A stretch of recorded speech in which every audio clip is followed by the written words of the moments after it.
तो गाइस वापस आ गए मैं एक और वीडियो लेके, और आज की वीडियो एक कार गैजेट के ऊपर है। और बट ये वाला जो कार गैजेट है ये जियो ने लॉन्च किया है, और मैं बात कर रहा हूँ ये वाले गैजेट की, और ये है जियो मोटिव। तो जल्दी से करते हैं इसकी अनबॉक्सिंग और देखते हैं कैसा है ये कार गैजेट और कौन कौन से फीचर्स ये देता है। तो अगर बॉक्स की अगर हम बात करें तो बॉक्स में मिल जाता है सबसे पहले प्रोडक्ट की पिक्चर, और ये जो प्रोडक्ट है हमारा ये एक ओबीडी डिवाइस वाला पोर्ट है, और ये जो डिवाइस है आप अपनी कार की ओबीडी 2 पोर्ट पे आप लगाओगे, और यहाँ पर आप देख सकते हो उस पर लिखा है ई सिम। तो गाइस ये जो डिवाइस है ये आपके फोन का ही डेटा प्लान, जो आपका नॉर्मल जियो नंबर चल रहा है वो वाला डेटा प्लान रेप्लिकेट कर देता है इसके अंदर, और इसके अंदर आपको कोई सिम डालने की जरूरत नहीं है, आपका फोन का प्लान ही चलता है इसके अंदर। और अगर फीचर्स की बात करें तो यहाँ पर आपको मिल जाता है monitor on Jio things app. तो जियो थिंग्स की ऐप है जिसमें आप इसे मॉनिटर कर सकते हो, SOS and emergency help, fast driving alert, insights and data analytics, trip analytics, live tracking, route management, route deviation alert, vehicle health and diagnostics, which is very good. और जो डायग्नोस्टिक्स वाला पार्ट होता है usually आप एक और normal separate OBD port OBD device लेते हो, बट इसमें आपको ये इसके अंदर ही मिल जाएगा। और बाकी इसके अंदर मिलता है आपको geo fencing kind of alert का सिस्टम होता है जो मैं आपको आगे दिखाऊंगा। और बात करें अगर इस प्रोडक्ट की प्राइसिंग की, तो ये जो प्रोडक्ट है ये है 4999 का, तो 5000 रुपए का ये प्रोडक्ट है। और जैसे मैंने आपको बोला कि आपको कोई सिम का कोई चार्ज नहीं देना, आपका जो डेटा प्लान चल रहा है जियो वाला वही इसमें रेप्लिकेट हो जाएगा। तो आई थिंक उनके लिए थोड़ा सा इशू होगा जिनका कोई जियो सिम नहीं है या जियो का फोन नंबर नहीं है उनके, तो मुझे लगता है उनको जियो का कोई एक सिम लेना पड़ेगा और वो इसके अंदर चलेगा। तो वो मुझे एक बार आगे देखना पड़ेगा कैसे ये काम करता है। बाकी इसके अंदर आपको एक प्लेटफॉर्म फी काइंड ऑफ देनी पड़ेगी हर ईयर। तो फर्स्ट ईयर तो फ्री रहेगा, उसके बाद आई थिंक 500-600 रुपए कुछ प्लेटफॉर्म फी होगी, वो आपको नेक्स्ट ईयर से देनी पड़ेगी। तो जल्दी से करते हैं बॉक्स को ओपन और देखते हैं हमारे बॉक्स के कंटेंट। तो यहाँ पर सबसे पहले मिल जाता है हमारा ओबीडी डिवाइस, और ये जो ओबीडी डिवाइस आप देख सकते हो काफी कॉम्पैक्ट है। यूजुअली इतने ही साइज के होते हैं जो भी होते हैं, और ओबीडी 2 पोर्ट पे लगता है जैसे मैंने आपको पहले बताया था, जो मैं आपको दिखाऊंगा कि मेरी कार में वो कहाँ होता है। एंड डिफरेंट कार्स में अलग अलग जगह होता है वो ओबीडी पोर्ट। और फिर मिल जाते हैं इसके अंदर कुछ डॉक्यूमेंटेशन जिसमें आपके पास एक वारंटी की इन्फॉर्मेशन है और बाकी एक यूजर मैनुअल है, जैसे आप देख सकते हैं कौन कौन से फीचर्स कैसे काम करेंगे। तो ये थे हमारे बॉक्स के कंटेंट। अब देख लेते हैं हमारे डिवाइस को। तो ये है हमारा जियो मोटिव, जियो की तरफ से जो ट्रैकर है ये ऐसा कुछ है। और यहाँ पर सबसे पहले आप देख सकते हो कि जियो की ब्रांडिंग है, और ये जो है आप यूजुअल नॉर्मल ओबीडी डिवाइस जैसे होते हैं वैसे ही इसके पास आपके पास यहाँ पे कुछ पिन दिए गए हैं, और इस साइड आपके पास कुछ लाइट्स हैं। तो यहाँ पर ये एलटी की लाइट है, ये एक वाईफाई ब्लूटूथ की लाइट है, और ये कुछ लोकेशन सर्विसेज की लाइट है। और यहाँ पर आपके पास एक पोर्ट है जो कि आपके पास एक माइक्रो यूएसबी पोर्ट है, एक रीसेट का बटन है, तो इससे आप इसको रीसेट कर सकते हो। और इसके अंदर I think built in battery भी है जो कि यूजुअली आपकी कार से ही चार्ज होता रहता है, जैसे आप इसको यूज करते रहोगे तो ये चार्ज होती रहेगी। तो इसका जो मेन यूजेज इस बैटरी का ये है कि जब अपनी कार आप ऑफ कर देते हो तो आपको ये ट्रैकिंग इन्फॉर्मेशन मिलती रहे कि अगर किसी ने इसको ऑन करा, गाड़ी को ऑन किया या फिर कुछ भी किया, तो आपको अलर्ट आते रहेंगे। तो इससे पहले मैं अपनी कार के साथ काफी ज्यादा ऐसे ट्रैकर यूज कर चुका हूं। तो अगर आप मुझसे पूछो तो ऑटोविज में यूज कर चुका हूं, उससे पहले मैं मारुति कनेक्ट का जो मेरी गाड़ी के अंदर बिल्ट इन है, और एक मैंने गो मैकेनिक का भी यूज किया है। तो मैं आपको बता सकता हूँ कि उनके जो फीचर्स हैं ये उससे बेहतर है नहीं है, तो मैं अच्छे से आपको डिटेल में बता पाऊंगा कि अच्छे से काम करा नहीं कर रहा। तो अभी चलते हैं अपनी कार में और इसको लगाते हैं, इंस्टॉल करते हैं और देखते हैं कौन कौन से इसके फीचर्स हैं, एंड इसे ऐप से कैसे पेयर करना और ऐप के अंदर जो डेटा आता है वो कैसा आता है। तो ये आ गया हम अपनी कार में, और ये जो डिवाइस है हम हमारे ओबीडी पोर्ट में लगाएंगे। जो ओबीडी पोर्ट है मेरा एक्चुअल में भी यूज़ हो रहा है पहले किसी डिवाइस से, तो मैंने एक एक्सटेंशन केबल ऐसी लगा रखी है, और जो केबल है वो कुछ ऐसी है। तो हम ये वाले डिवाइस को उसमें लगा देंगे, एंड एक बार कनेक्ट करके आपको दिखा देता हूँ। तो कनेक्ट करने के लिए जैसे आपको मैच करना है कि ये जो बिल्कुल एग्जैक्ट आपका यूँ लग रहा हो, तो हमारे में ऐसा लगेगा ये। एंड जैसे ही हमने इसे अटैच किया, अभी फिलहाल ये लाइट जल रही हैं, तो आई थिंक इनिशियलाइज हो रहा है। तो एक बार कॉन्फ़िगर करके चेक कर लेते हैं कि ये इसमें कौन कौन सी लाइट स्टेबल होगी, क्या होगी, क्या आपको ध्यान देना है इसमें आगे। तो अब जो भी करना है हमने अपनी ऐप में करना है। तो एक बार आपको दिखाता हूँ कि ऐप के अंदर इसकी कॉन्फ़िगरेशन कैसे करते हैं। तो ये है इसकी ऐप जियो थिंग्स, और जियो थिंग्स में हमने पहले भी एक बार आपको दिखाई थी जब हमने कार की जो इनका ट्रैकर था वो हमने यूज़ किया था। तो यहाँ पर जो ऊपर का एक ऑप्शन है वो है माई व्हीकल, और माई व्हीकल में आप देख सकते हो जियो मोटिव का आपको प्रॉपरली दिखा दिया है। तो उन्होंने ये भी दिखाया कि आपको कहाँ लगाना है, ओबीडी 2 पोर्ट में लगाना है। तो हमने पहले से ही इंस्टॉल कर लिया है। तो एक बार हम ऐड अ व्हीकल पे अब जाएंगे। तो ऐड व्हीकल पे जाते ही ये एक आपको गेटिंग स्टार्टेड आ रहा है, तो प्रोसीड करते हैं। नेक्स्ट आ रहा है यहाँ पे या तो डिवाइस का IMEI नंबर डालो या फिर स्कैन करो QR कोड। तो जैसे ही आप IMEI नंबर डालोगे आपके पास ये सारी आपकी चीज़ें आ जाएंगी, जो कार का रजिस्ट्रेशन नंबर क्या है, कार का नेम क्या है, व्हीकल का मेक एंड मॉडल क्या है, और क्या फ्यूल टाइप यूज होनी है। तो ये सारी डिटेल आपको फिल करनी पड़ेगी। तो एक बार ये सारी चीज़ें मैं डाल लेता हूँ। तो व्हीकल हमने ऐड कर लिया है, सारा डेटा हमने डाल दिया है। यहाँ पर आप देख सकते हो ये बोल रहा है कि डेटा प्लान को सेटअप करना होगा। तो जैसे ही जियो मोटिव में आपको बता भी रहा था कि आपके एक ई सिम होती है जिससे ये एक हॉटस्पॉट क्रिएट कर देता है। तो यहाँ पर आपको मेरा नंबर दिख रहा है, तो यही सेम इसकी काइंड ऑफ एक रेप्लिका कर देगा ये आपके इस ओबीडी पोर्ट डिवाइस के ऊपर। तो एक बार इनेबल करते हैं हम इसको और देखते हैं क्या होता है आगे।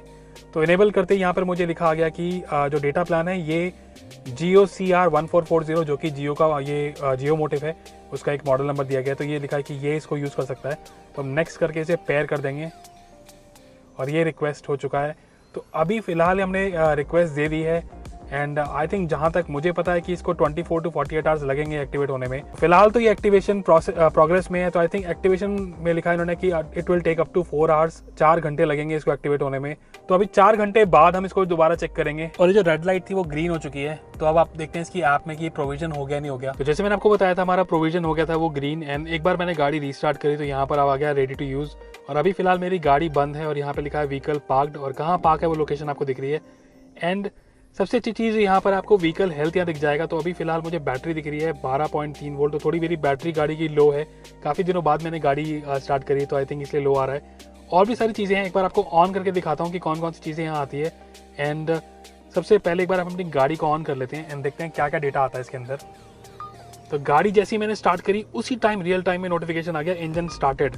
तो ये मुझे काफ़ी सही लगा कि नोटिफिकेशन बहुत ही इमीडिएटली आ गई। यूजुअली क्या होता है, मैंने बहुत सारे ऐसे डिवाइस यूज़ किए हैं जिसमें नोटिफिकेशन बहुत लेट आती है। और जैसे ही मैंने गाड़ी स्टार्ट करी तो यहाँ पर आ गया स्पीड, इंजन का आरपीएम क्या है। तो एक बार मैं अगर आरपीएम बढ़ाता हूँ गाड़ी का तो रियल टाइम में ये हो रहा है नहीं हो रहा, देख लेते हैं एक बार। थोड़ा सा लैग है, मैं देख रहा हूँ कि मैं एक बार आरपीएम बढ़ा भी रहा हूँ गाड़ी का, स्टिल ये नहीं हो रहा। एंड एक बार इसको ओपन करके चेक कर लेते हैं क्या पता। तो यहाँ पर ये जैसे मैंने टैप किया तो लोकेशन आ गई रियल टाइम की। रियल टाइम लोकेशन क्या है, आरपीएम कितना है, यहाँ पर आप नीचे देख सकते हो 1096 लिखा है। और जैसे मैं इसे बढ़ा रहा हूँ तो ये आरपीएम में आपको जस्ट एक आइडिया दे देगा कि हाँ बढ़ रहा नहीं बढ़ रहा। अगर स्पेशली आप अपने ड्राइवर को गाड़ी देते हो तो वहां से आप चेक कर सकते हो। और इसके बाद जो ऑप्शन है वो है व्हीकल हेल्थ। और व्हीकल हेल्थ में जैसे मैंने आपको बताया था कि आपकी बैटरी का तो वोल्टेज दिखता है, साथ में आपको दिखता है कूलेंट का टेम्परेचर, इंजन लोड कितना है कि कितना % इंजन लोड है, जितना आप इसको रेव कर रहे हो या ज्यादा कर रहे हो। ये एयर इनटेक टेम्परेचर थोड़ा सा गलत है, ये 67 डिग्री सेल्सियस तो नहीं होगा, तो मुझे लगता है कि ये डेटा थोड़ा गलत आ रहा है इसके अंदर अभी। एंड उसके अलावा जो बाकी ऑप्शन है वो है लास्ट स्टेप का, कि आपने आपकी लास्ट स्टेप क्या रही।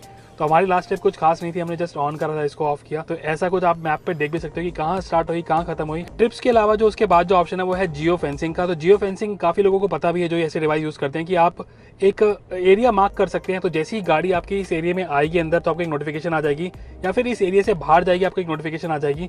तो जियो फेंसिंग का ऑप्शन आपको इसमें मिल रहा है, काफी अच्छा है ये। बाकी टाइम फेंस का भी ऑप्शन है, जिसमें आपकी गाड़ी अगर इस सो एंड सो डेट में इस टाइम की अगर बाहर जाती है, स्पेशली रात का टाइम अगर बाहर जाती है या आती है वापस उसमें, तो आप यहाँ से आपको नोटिफिकेशन आ जाएगी। तो वो काफी मुझे सही लगा इसके अंदर भी। बाकी सारी जो चीजें नोटिफिकेशन है, अलर्ट है 30 डेज के, कि कौन कौन से अलर्ट आपको मिल रहे हैं। यहाँ पे आपको 2 अलर्ट दिख रहे हैं। तो ये 2 अलर्ट है, एक इंजन स्टॉप, इंजन स्टार्ट, जो हमने अभी भी किया था। उसके अलावा जो अलर्ट्स है वो है फॉल्ट्स के, कि कोई गाड़ी में फॉल्ट तो नहीं आ रहा। तो कोई फॉल्ट अगर आएगा तो आपको यहाँ पे दिख जाएगा कि कोई भी चीज अगर काम नहीं कर रही, कोई सेंसर काम नहीं कर रहा, तो यहाँ पर आपको फॉल्ट दिख जाएगा। एंड उसके अलावा जो यहाँ पर है फ्यूल का, ये आपके पर्सनल रिकॉर्ड्स हो गए। जैसे आपको फ्यूल लॉग ऐड करना है, एक्सीडेंट कोई लैग करना है, कोई मेंटेनेंस में अगर आपने पैसे अगर आपने यूज किए हैं, या फिर कोई गाड़ी सर्विस कराई आपने, तो यहाँ पर आप उसे ऐड कर सकते हो कि कौन से किलोमीटर पे आपने कराई, कोई बिल आपने अपलोड करना है, वो सब चीजें हो सकती हैं। उसके अलावा जो यहाँ पर ऑप्शन है वो डॉक्यूमेंट्स का। तो ये सारी चीजें इसके अंदर ऑप्शन अवेलेबल हैं। तो जैसा आपने देखा जियो मोटिव डिवाइस हमारा कार के साथ अच्छे से काम कर रहा है, और मैं इसे कुछ देर से यूज भी कर रहा था। एक्चुअली मुझे 2-3 दिन हो गए इसे यूज करते हुए, तो मैं आपको अच्छे से बता सकता हूँ कि मेरा एक्सपीरियंस इस डिवाइस के साथ कैसा रहा और क्या क्या चीजें मुझे इसमें अच्छी लगी, क्या चीज मुझे अच्छी नहीं लगी इसके अंदर।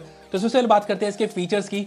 तो फीचर्स इसके बहुत सही काम कर रहे हैं, स्पेशली जो इंजन अलर्ट है, इंजन ऑन या इंजन स्टॉप अलर्ट, वो बहुत ही रियल टाइम में आपके पास आ रहा है, जैसे मैंने आपको बताया भी था। और ये एक्सपीरियंस मेरे साथ बाकी डिवाइसेस में इशू रहता है कि जब मैं अपनी गाड़ी ऑफ भी करता हूँ ऑन भी करता हूँ तो काफी डिलेड अलर्ट आते हैं। तो ये अगर इसमें आप अपना जो थेफ्ट वाला एक अलर्ट होता है, टाइम फेंसिंग जो इसमें लिखा है इसके अंदर, वो टाइम फेंसिंग अलर्ट आपको टाइम पर नहीं मिलते हैं। तो अगर आपने मान लो रात के 12 से लेकर सुबह के 8 बजे तक वो अलर्ट लगाया भी है, जब तक कोई गाड़ी ऑन करके चला भी जाता तब मुझे वो अलर्ट आते थे दूसरे डिवाइस में, बट इसके साथ वो मुझे प्रॉब्लम नहीं हुई। तो अलर्ट्स के मामले में जो जियो का ये डिवाइस है वो बहुत ही अच्छे से काम कर रहा है और मुझे काफी अच्छा लगा। बाकी और भी अलर्ट्स की मैं बात करूं तो जियो फेंसिंग के अलर्ट भी जो आते हैं वो भी बहुत रियल टाइम में आ रहे हैं। और एक और अलर्ट मैंने आज मॉर्निंग में देखा कि जैसे ही मैंने इस डिवाइस को उतारा अपनी गाड़ी से आप लोगों को दिखाने के लिए इस वीडियो के लिए, तो जो रिमूवल का जो अलर्ट था वो भी रियल टाइम में मेरे पास आ गया। तो वो भी मुझे बहुत सही लगा। इवन तो मेरी गाड़ी जो थी वो -2 बेसमेंट में पार्क थी, जहां पे नेटवर्क ना के बराबर आता है, स्टिल अलर्ट मुझे रियल टाइम के अंदर आया इसके अंदर। तो जो ट्रैकिंग का डेटा आता है इसके अंदर, आपको स्पीड दिखती है, आरपीएम दिखता है, इंजन लोड दिखता है, उसके अंदर थोड़ा सा डिले है इसके अंदर, अराउंड 4-5 सेकंड के बाद आपको वो अपडेट होता है। तो स्पीड आपको नजर आ जाती है इसके अंदर, आपको आरपीएम नजर आते हैं कि कितना ज्यादा रेव कर रहा है कोई। अगर आप अपनी गाड़ी स्पेशली अपने ड्राइवर को देते हो या वैले में देते हो तो आप चेक कर सकते हो कि वो ज्यादा रेव कर रहे नहीं कर रहे, गाड़ी को ज्यादा लोड दे रहे इंजन पे नहीं दे रहे। तो वो मुझे सही लगा काफी। और अगर ट्रैकिंग की मैं बात करूं तो पुराने जो आप रूट पे आपने जब गाड़ी चलाई है तो वो कैसा इसमें दिखता है। तो यहाँ पर आपके पास जो रूट है वो आपको नजर आ जाएगा कि कहाँ कहाँ गाड़ी चली। तो आपको मैं एक बार अपने कल का एक रूट दिखा देता हूँ। तो यहाँ पर आप देख सकते हो कि ये एक प्रॉपर मार्किंग हो जाती है पूरे मैप के ऊपर कि मैंने कहाँ गाड़ी स्टार्ट करी कहाँ नहीं करी। तो यहाँ पर आपके पास देख सकते हो, यहाँ से मेरी गाड़ी स्टार्ट हुई और ये जो 1 लिखा है यहाँ पर मैंने गाड़ी स्टॉप करी थी और जो गाड़ी फाइनल स्टॉप हुई है वो यहाँ हुई है। तो ये तो आपके पास ट्रैकिंग का एक काइंड ऑफ डेटा आ चुका है कि कहाँ कहाँ ये आप गाड़ी चला रहे हो। उसके अलावा यहाँ पर आपके पास ऑप्शन है कि आप इस ट्रिप को कैटेगराइज कर सकते हो कि पर्सनल ट्रिप थी या बिजनेस ट्रिप थी। इसका डेट क्या था, तो ये कल की डेट मुझे दिखा रहा है। बट यहाँ पर एक और चीज़ भी है कि जैसे आप यहाँ पर टैप करोगे तो आपके पास और भी डिटेल आ जाएगी कि आपकी टोटल डिस्टेंस आपने कितना कवर किया। 22 किलोमीटर मैंने कवर किया, 50 मिनट में किया, 26 की एवरेज स्पीड थी मेरी और 2 मिनट में आइडल कहीं रुका हुआ था और यहाँ पर 4:44 पर मैंने गाड़ी रोक ली। तो ये टाइमिंग पूरी आपको दिख जाएगी। बाकी एक और चीज़ भी इसके अंदर वो है ड्राइवर की परफॉर्मेंस। तो यहाँ आप देख सकते हो कि कितनी बार हार्श ब्रेकिंग हुई, रैपिड एक्सेलरेशन कितनी बार हुआ, ओवर स्पीडिंग कितनी बार हुई, शार्प टर्न कब हुआ। तो मैंने कल ऐसा कुछ नहीं किया तो 000 दिख रहा है। ओवरऑल जियो का ये जियो मोटिव डिवाइस मुझे काफी सी लगा। 4999 के हिसाब से बोल सकता हूँ कि इसके अंदर आपको फीचर्स काफी अच्छे मिल रहे हैं। आपका डेटा प्लान रेप्लिकेट हो रहा है तो आपको सेपरेटली कोई डेटा का देना नहीं पड़ रहा। बट हाँ, नेक्स्ट ईयर से आपको प्लेटफॉर्म फी जरूर देनी पड़ेगी इसके अंदर। बट रियल टाइम डेटा आ रहा है, जियो थिंग्स की ऐप अच्छे से काम कर रही है, कोई ऐसा इशू नहीं है। बहुत सिंपल है लेकिन डेटा उसमें काफी अच्छा आपको मिल रहा है देखने के लिए। एंड डायग्नोस्टिक्स का भी डेटा आपको मिल रहा है, तो अगर कोई फॉल्ट होगा गाड़ी में वो आपको नजर आ जाएगा, आपके पास एक अलर्ट आ जाएगा। तो वो मुझे काफी सही लगा। तो अगर आप भी अपनी गाड़ी के लिए ऐसा कोई tracker kind of diagnostic device ढूंढ रहे हो तो मुझे लगता है कि जियो मोटिव काफी अच्छा ऑप्शन है, जरूर से चेकआउट कर सकते हो। और इसका जो प्राइस है 5000 रुपए का, मुझे लगता है काफी सही है इसका। बाकी डिवाइस हालांकि थोड़े से सस्ते जरूर मिल जाएंगे आपको, लेकिन फीचर में काफी कमी होती है उनमें। और ये जियो की तरफ से है तो 4G का जो प्लान है ये चलेगा। बाकी जो ट्रैकर है मैं बोल सकता हूँ कि वो 2G भी काम करते हैं, तो बहुत डिलेड आते हैं उनमें। तो ये मुझे काफी इसका एडवांटेज लगा। तो अगर आपको भी ऐसा कोई ट्रैकर चाहिए तो मैं जरूर रिकमेंड करूंगा, जरूर से चेकआउट कर सकते हो। तो गाइस ये थी हमारी आज की वीडियो जियो मोटिव के ऊपर। वीडियो अच्छी लगी तो लाइक का बटन जरूर दबा देना और चैनल पे हो तो सब्सक्राइब